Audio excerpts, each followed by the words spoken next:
outside it. Oh gosh. So I know, I mentioned the C word, terribly sorry. Right, okay, fine. I know Richard is going to, yeah, have a specific.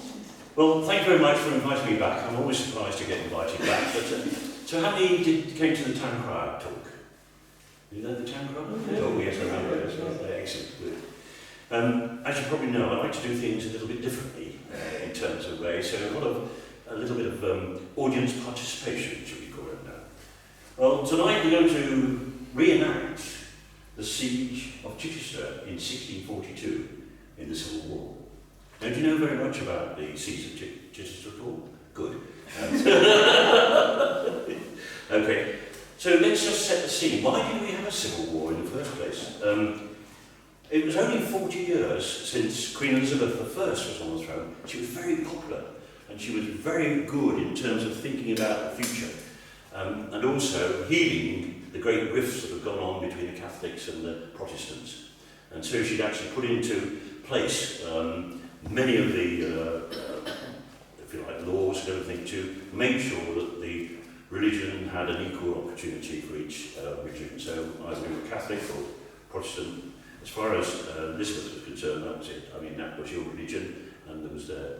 The majority of people by that time were actually Protestant. So the majority of people in the country were Protestant at that time.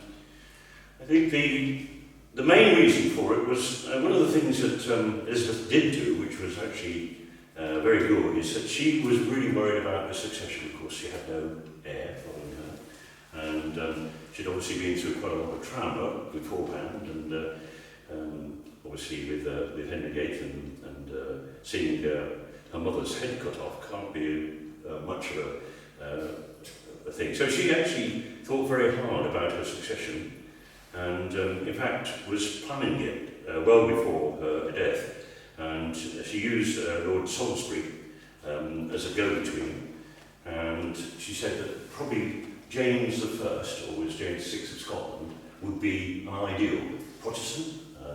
He was very popular in Scotland. He was very erudite.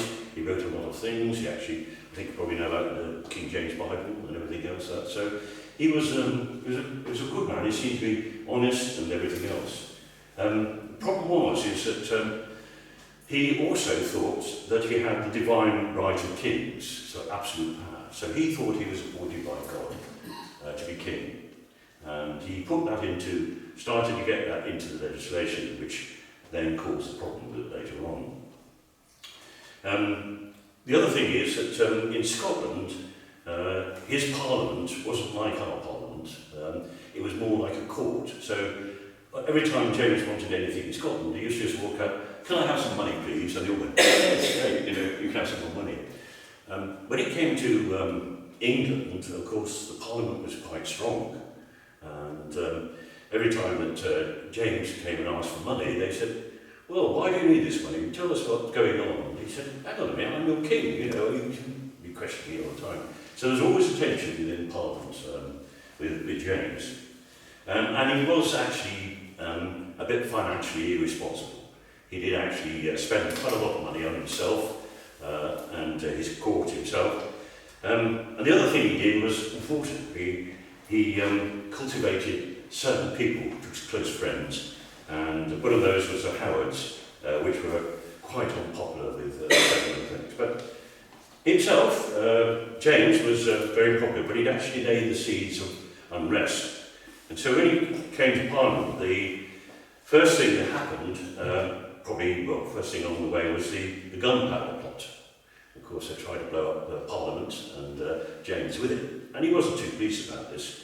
And of course, we all know what happened to Guy Fawkes, and we still celebrate the gunpowder plot now. But what it did do is that it strengthened James's resolve against the Catholics. So Catholics were actually were suppressed somewhat within the country.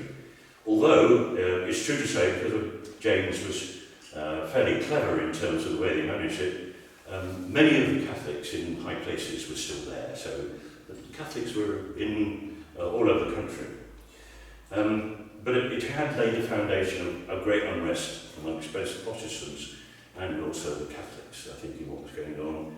And Parliament in particular was very upset by some of the things that were going on. And they wanted the King to actually put over his powers to Parliament.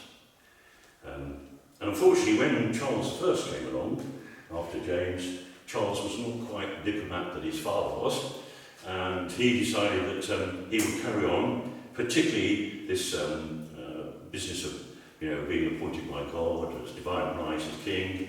So that was where he came from. Parliament didn't like that at all. They said, well, you're king, but you shouldn't take on that sort of powers for yourself.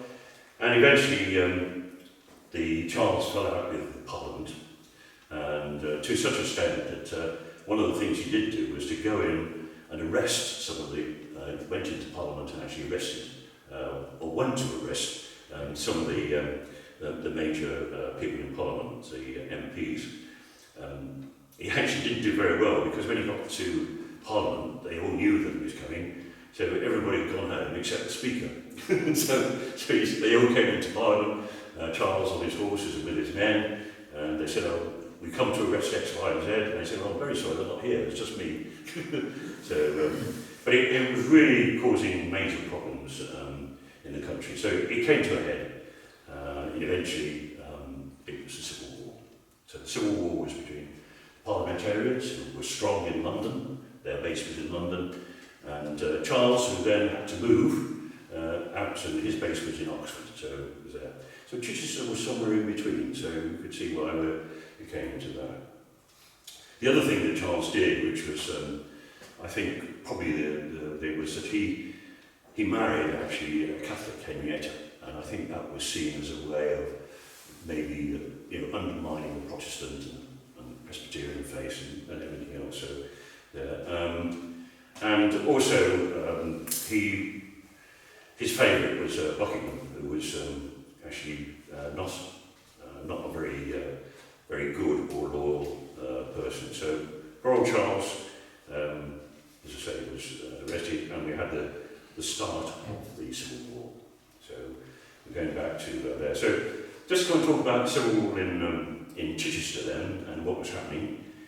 Chichester was a bit strange. We actually had many wealthy royalists living in Chichester, or at least they had homes in the city. And amongst these was Sir John Morley, Sir Thomas Boyer, and Christopher Letmore. But we also had, opposing them, was a man called Henry Chitty, who was the captain of the local militia, known as the Trade Band. And more importantly, and probably a name that you've heard, is William Cawley. Have you ever heard about William Cawley? No, right, okay. Well, William Cawley was the MP from Midhurst, and he was eventually one of the people who was signed the death warrant of Charles I. So it's known as a regicide, okay? So he was one of those. I'll tell you a little bit what happened to him at the end. He didn't have a very nice ending, but there we go. The remains of some of the things he did, though, he was quite a good MP, was the almshouses, William Cawley almshouses. If you just go by the fire station and go up the road a little bit there, past the Wall Road there, on the right-hand side there's what was the William Cawley almshouses, and he established those. So he was quite a good MP. He was very young, he was only just in his 20s, but he was very much for the Parliament. And I think the thing was that we had this problem in Chichester. We had the Catholics and Protestants, and we had to decide which way we were going to go. Or did we? So that was the problem with the Civil War. You have to decide what side you're going to take. And it's difficult, isn't it, when it's a Civil War? Who do you choose? Because some of them will be your friends, neighbours. So your time has come to choose whether you're going to go for Parliament or you're going to go for the King. If you go for the King, I was going to say, I'd like half and half, otherwise it would be a bit difficult. Just to say that the parliamentarians won, so... I think it's... so 6 of you to be royalists. Would 6 of you... Who would like to be royalists? Do I get a crown? Yes, you get a crown. All right, okay, we'll get a crown, so it's over here.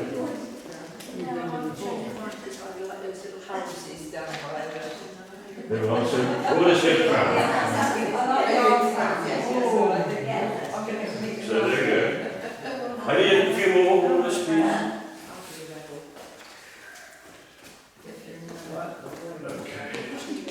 All right, we're over here.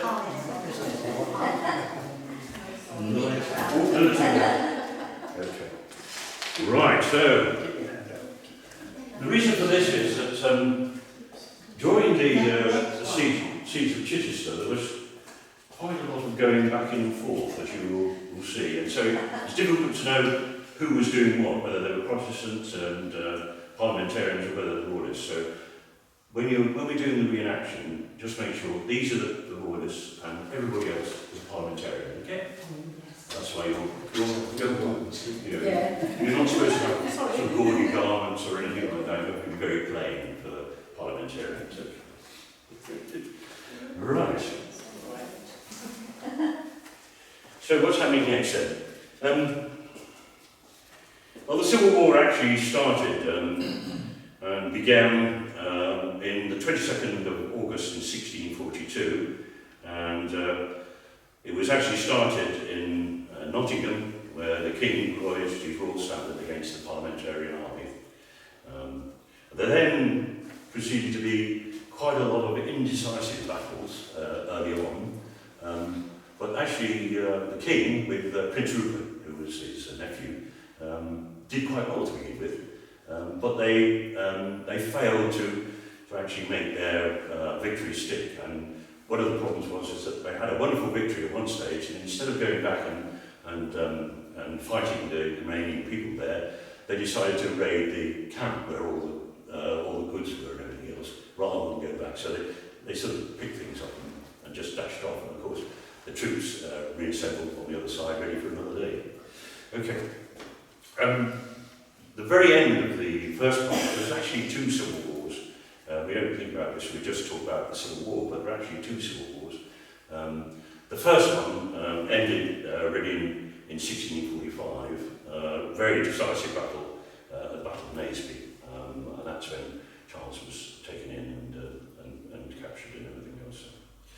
And in fact, all hopes then for the Royalists were actually dashed at that point.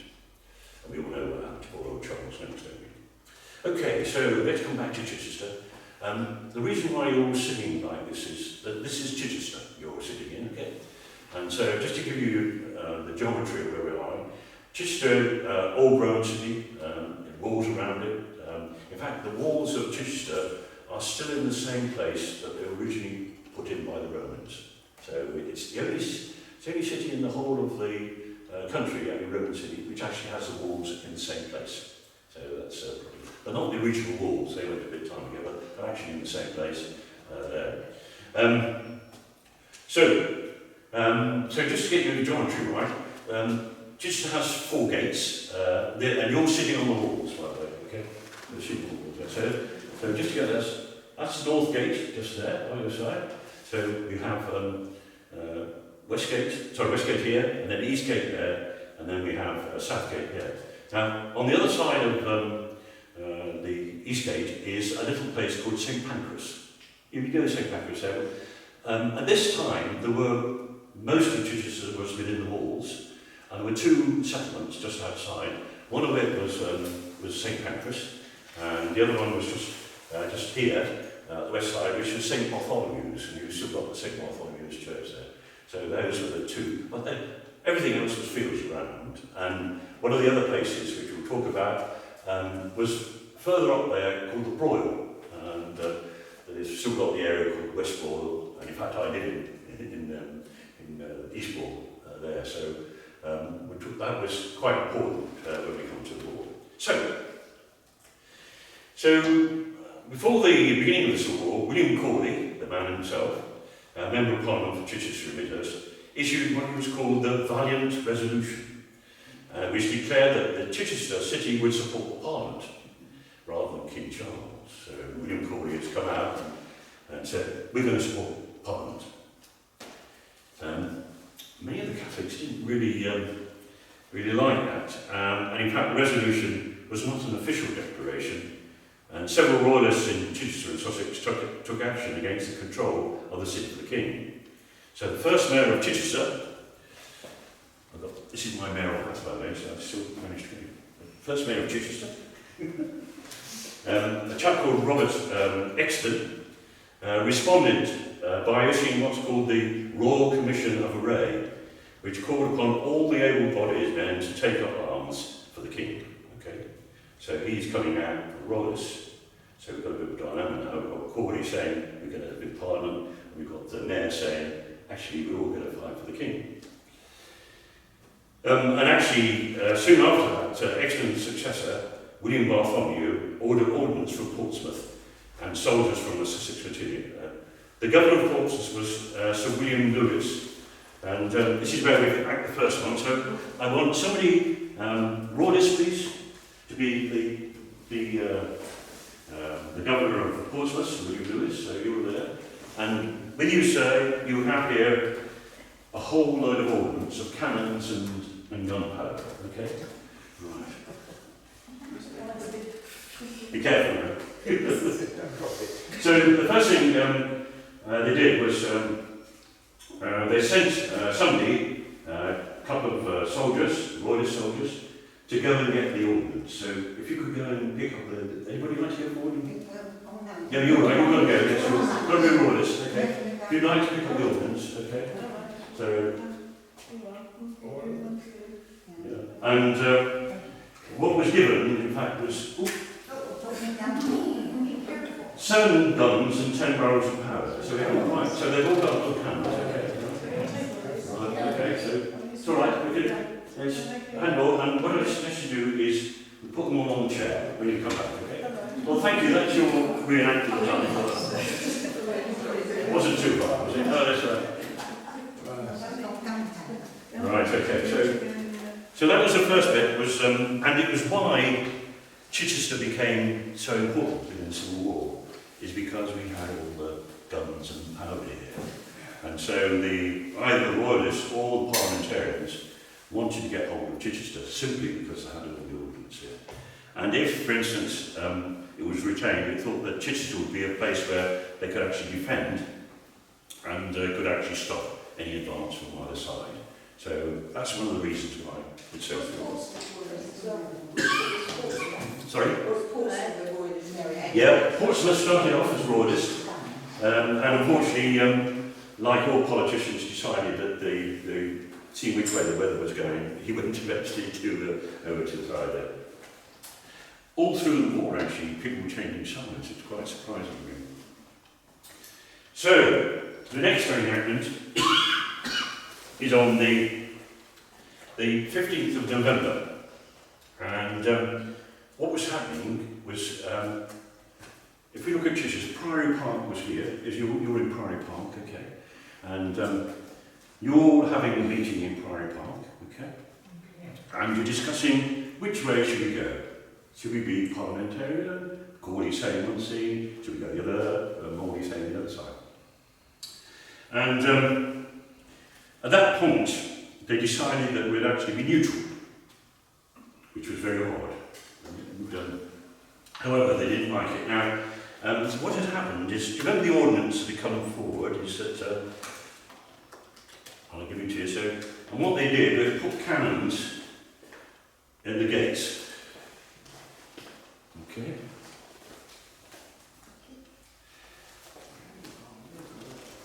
Okay. So cannons were put in the gates, and so while on the night of the 15th of November, a group of royalists came forward, and the people who were holding the guns were actually the parliamentarians, and they had a fight, and the parliamentarians lost to the royalists, who gained the guns. Okay, so and this is why the people were in Priory Park in the Guildhall discussing it, and actually went round and went out and did that. And that was set up by Sir John Morley, who was the major Catholic and royalist, and he also seized the army with all the gunpowder and everything else. So basically, the royalists had done a coup. And that was followed very, very quickly by a whole troop of royalists coming in. But I'll just read you what was said by what was happened by the Speaker, William Menthal, Speaker of the House of Commons, about what happened that night. And he said, when we came into the street, we perceived some swords were drawn at the north gate of the city. Where one of the guns we had from Portsmouth was placed, so we've got a new gun from Portsmouth there, okay? We endeavoured to pacify the rage of the people. But we could not. But then they overthrew the gun from the carriage and possessed themselves of him, the gun, okay? And then from thence went to the other parts of the city, where they took on the other guns as well. So effectively, the Royalists had taken over the city there. And that was then followed by the next morning, when Sir Edward Ford, the High Sheriff of Sussex, arrived outside the city wall with 1,000 men. Okay, so he's got 1,000 men. And at least of those were very highly trained dragoons, so 100 dragoons. They decided to open the gates for him. So Ford comes in, and then poor old Chichi and Corley and their parliamentary friends had fallen victim to this very carefully executed blockers, and they left and went up towards the north. Okay, right. So what happened next?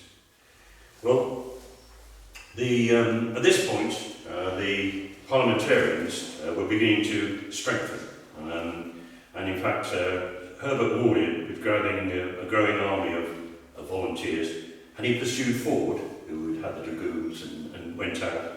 And Arundel, which was the first place they went to, fell easily to the parliamentarians. So Morley took over that, and he said when 36 daring spirits blew in the gate of the castle with gunpowder and with drawn swords, forced the surrender of the garrison. And at the same time as Morley was heading west, so Morley was coming in this way, who should be coming in from the east? But Sir William Waller, and he had 6,000 men with him.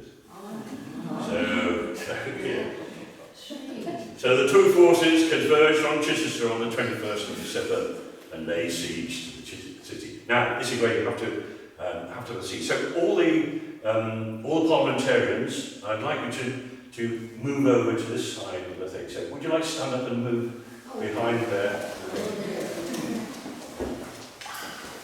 So you are the invading army, okay? And you are very left in the defending. So, you're William Corley's men, and also Morley's men, and they're all combined together. So we've got about 7,000 of you, versus about 500 or so in Chichester, which was 4%, okay? But you have the cannon and some of the arms, okay? Yes, that's right. So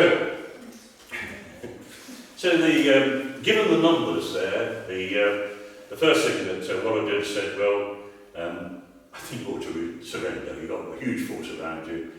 We've got all these men. You ought to surrender.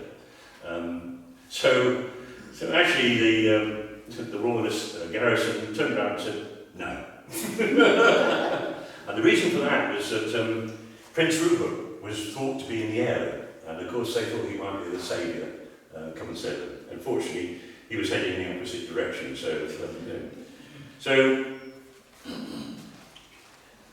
So I think what happened then, that despite the winter, the weathers were actually fair and dry, the parliamentarians were able to camp on the outside of the city walls without too much discomfort. Okay.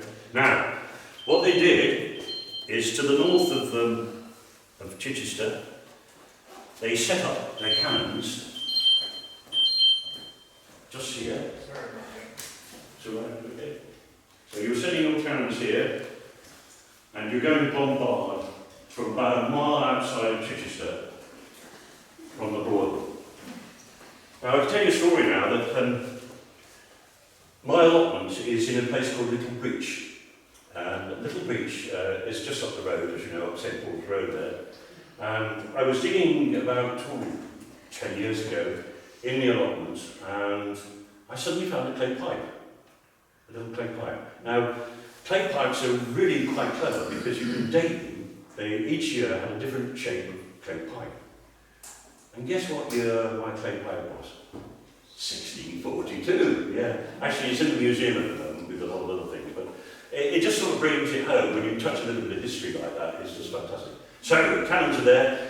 Unfortunately, the parliamentarians are lousy shots, and they didn't do very much damage to the city from there. But what they did do is move forward from there, and in fact, just in front of the north gate there was William Corley Mews, okay, and they set up their headquarters there, but they were in musket range of the city itself.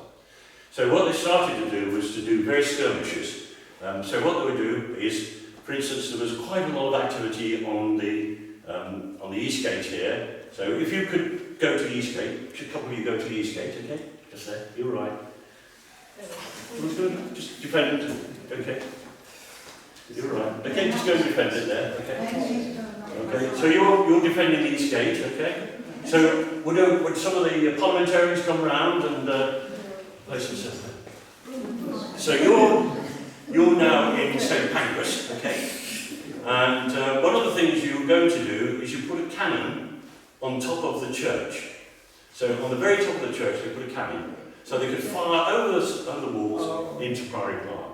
And in fact, we know that they actually did use that cannon because in the museum there's some of the cannonballs that were found in Priory Park. So there's quite a lot of skirmishes going on there, and also here at the west gate here we've got, and also the north gate, we've got skirmishes going on here, and cottages which were on the walls or just on the other side of the walls here were actually burnt as a barrier to stop the coming in. So it was quite a lot of fighting going on at the time, but to be honest with you, there wasn't much chance that the poor old royalists were going to win.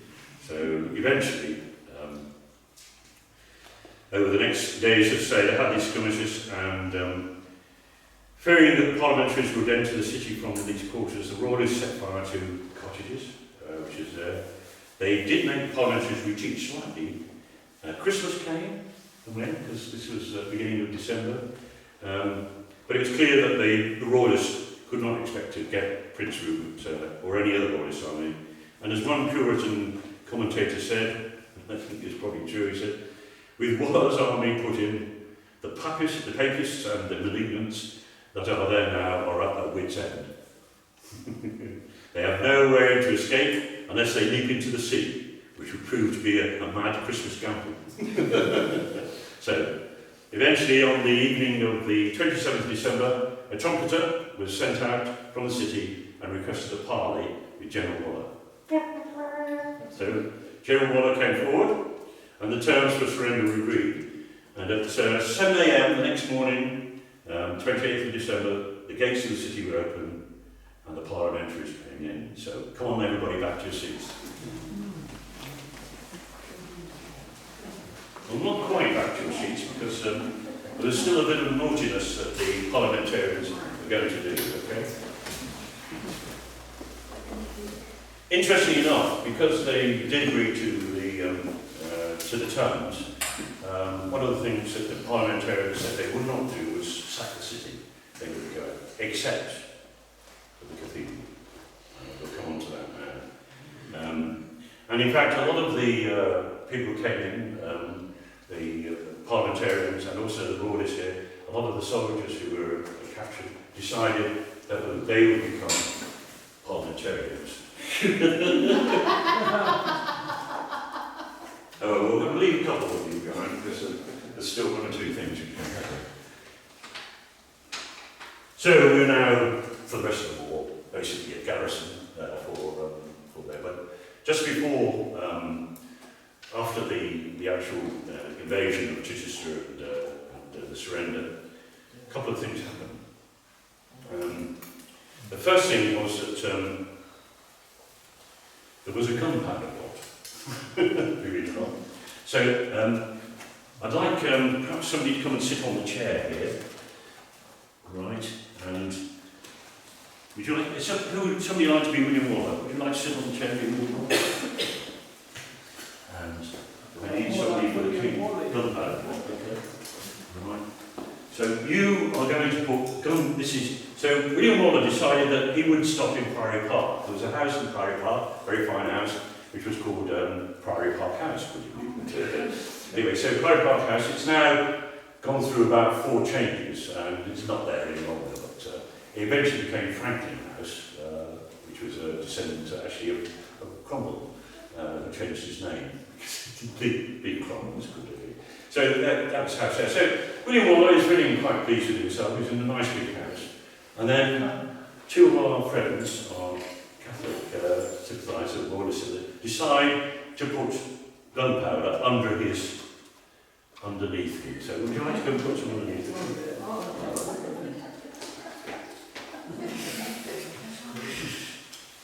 Unfortunately, a bit like Guy Fawkes, they weren't very good. So they both got caught. So they were both happy. And William Waller was okay. And I think it was said, by God's providence, everywhere the pious soldiery beheld the hand of the deity, who was very much on the side of the good old cause, which was parliamentary time then. Okay. So there we are. So he was saved from being blown up, just like from the gunpowder. Now the problem came is, like all things, the parliamentarians were really full of it, having won the victory and everything else there. And there was one of them, again, Sir Arthur Hasselrig, who was another one who signed the death warrant to Charles I. Okay. He was present at the siege, and afterwards he led his men on a rampage through the cathedral. Statues and paintings were defaced. If you go into the cathedral now, if you go into the West Wing, there's a series of pictures of kings. I don't know whether you know it, it was painted in Tudor times. Have a look at the ones on the right-hand side, because they've been blackened out. And in fact, what the soldiers did, went in and they poked out the eyes of them and did a lot of damage to it. So you can still see that now, actually there. But the other thing that went on was that they decided that they would actually have a bit of silver. So they were looking around, trying to find the silver. And on discovering some of the most precious treasures of the cathedral, they were actually hidden behind a wooden paling. So Arthur allowed himself a little dance of joy, exclaiming, "Boys, boys, it rattles, it rattles." What to the clergy of the cathedral was a terrible sacrilege. To Hasselrig was a justified assault against idolatry and popery, so he saw that. So he felt justified in doing that. The 2 people that didn't do so well out of it was, in fact, the Bishop Henry King, who was a sympathy of the King, in fact, so he had the right name, and another person who was a canon called Oliver Whitby. Have you heard of Oliver Whitby? Do you know the Dolphin and Anchor?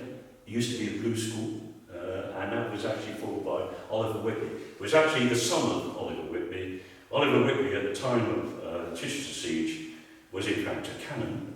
And when he was giving his sermon, apparently they took a pot shot at him, so he wasn't feeling too bright about that. But he was okay.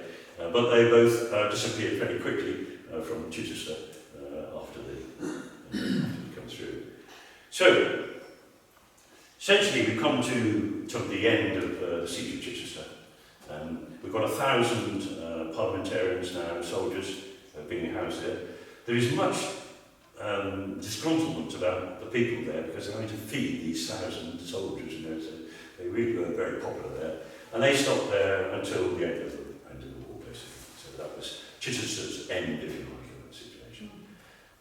Some of the characters, though, that we know about went on to not so good. I mentioned Hasselrig. He was again there. He was sentenced to death, as was the case when Charles II came back. Anybody who signed his father's death warrant was up for it. And so he, although he was actually down to the death warrant, he was actually then actually went into prison instead. So he survived that. He had a few friends. He did. Poor old William Corley escaped to Switzerland, and he was very young, but absolutely broke, penniless, and very soon he became ill and died. So he suffered as well. So he couldn't come back to England for obvious reasons. But there is a rumour, and I don't know whether it's true or not, that because he was quite a popular MP at the time, although he was a parliamentarian, and of course later on the parliamentarians or the Protestants came back into favour with William of Orange. So somebody said that they'd actually smuggled his ashes back, and he's buried actually in the almshouses underneath that. I don't know whether it's true or not, but at least he managed to get home after that. So the consequences of the war, in fact, was Charles was executed. We all know that Oliver Cromwell took over, and we had the whole sort of Commonwealth. Parliament was very strong. In fact, many things happened during that time in the Commonwealth, which were very good for the country. Certainly looking at developing our trade elsewhere, this sort of thing. So it was very well administered by Parliament at that stage, but it was all Cromwell. And Cromwell became ill and eventually died. They wanted him to make him king, which he thought was the last thing he really wanted. But he became Lord Protector. But after he died, his son, supposed to have taken over the role, Richard Cromwell, but he was a very weak character, and so the whole thing crumbled, and said, what are we going to do? How about bringing back the king? so Charles II, who was, had fled to France, he came back. He was having mindful of what's happened to his father. He was very much more libertarian. Everybody was very pleased to have a relaxation of it was a very sort of heavy regime that the parliamentarians so people did, for instance, at one stage they wanted to ban Christmas. So one year they decided that this was not the right thing to do. It was a pagan ceremony, Christmas rather than the true. So they banned Christmas one year. So, and a lot of things didn't happen, like for instance, we had to have modest clothing, we couldn't dance, or music and things were all banned. So people sort of suddenly think when Charles came back, whew, which great. So the Restoration was a time of a great flourishing of actually lots of things, culture, science, arts, music. Charles himself was very good looking and lots of mistresses, unfortunately, along the way. Many of them actually are quite funny because the Duke of Richmond is descended from one of the mistresses there, and I knew him quite well. He was very kind to me when I was there, and he said that they weren't quite sure where the line has come through, but they were pretty sure that they were related to the king. And so he decided to have a DNA test, so we could see whether or not we got the right DNA from King Charles II. And I always remember it. We were in a very large room, and Charles Lennox came in, and from the other side of the room he saw me. He said, "Richard, it's true." He said, "I'm officially a bastard." He was that sort of man. He just really very, very funny on it. Following on from Charles II, of course, is that things then deteriorated a little bit further, and eventually the Protestants were getting very worried about James II and all the things that he was doing at the time, which was really promoting the Catholic side of things. He was a Catholic, a Roman Catholic, and they were very worried. And he'd already beginning to put in a lot of people in high places, which were actually Catholics. So a lot of the people here were very worried about it. And if you ever go into the council chamber and look at around about 1688, you'll see the mayor was doing a bit of shuffling because James wanted to put his people in, and they wouldn't have it, so he came out. And so eventually what happened was they decided to invite over William of Orange. And William of Orange, and it was a great celebration at the time of him coming over there. There was virtually no opposite until he landed in 1688, and he was very much welcomed all the way. And in fact, we have some reminiscences of that here at Chichester. One of the things that happened was that people were so pleased to have William of Orange, they set up little orange clubs and things like that to celebrate it. And in Chichester, we set up the Corporation of St Pancras, which is otherwise known as the Wheelbarrow Club. And we know from an account at the time that they had a massive dinner on November the 3rd to celebrate it coming over in 1689. And it was decided that they would form a corporation, so it became the Corporation of St Pancras. And one of the things they did do was appoint lots of officers, and amongst those officers was also a crier. And so I'm still these days the crier of the Corporation of St Pancras because it's been going now for 334 years, and it's in the Guinness Book of Record, it's the oldest continuous dining club in the UK. So there was. It's still linked all the way back. And the start of that, of course, was the Civil War, and that's where we are today. Okay. Right, well, that sort of concludes the reenactment. Thank you so much for taking part in it. I hope you enjoyed it, and I think you now perhaps understand a little bit more about what was going on at that time. Okay?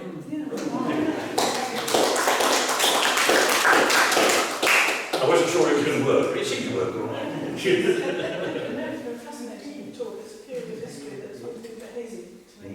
I'm only sorry that there weren't more of us here to enjoy it. Yeah. So thank you for coming. Oh no, thank you. Great question. Okay. Can I have the cards back then? Yeah.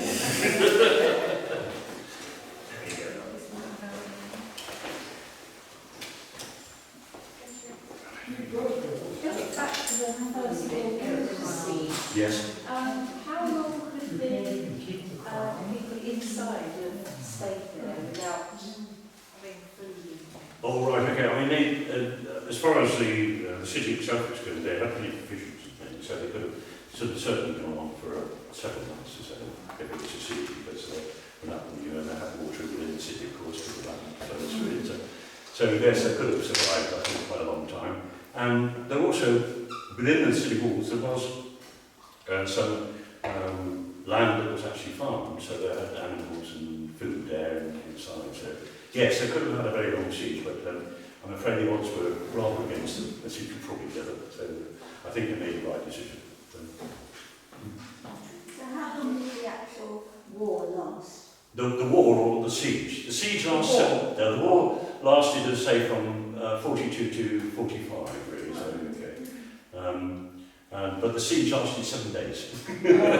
So it's a week. Yeah, all over that Christmas period. Not the best way to spend Christmas, though. And that was when the cathedral was damaged as well. That's right. Yeah. When they came in on the 28th, the doors after Christmas, they broke in. And, two things happened: the gunpowder plot, trying to build Waller, and then they went up straight away and had to go to the cathedral, which is a great shame because they destroyed. Well, they took away a lot of the silver, but they also destroyed some of the statues as well as the picture.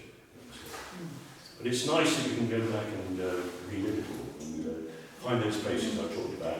Go and find the William Cordy Arms House. Go and find, as you say, the Oliver Whitby School and things like that.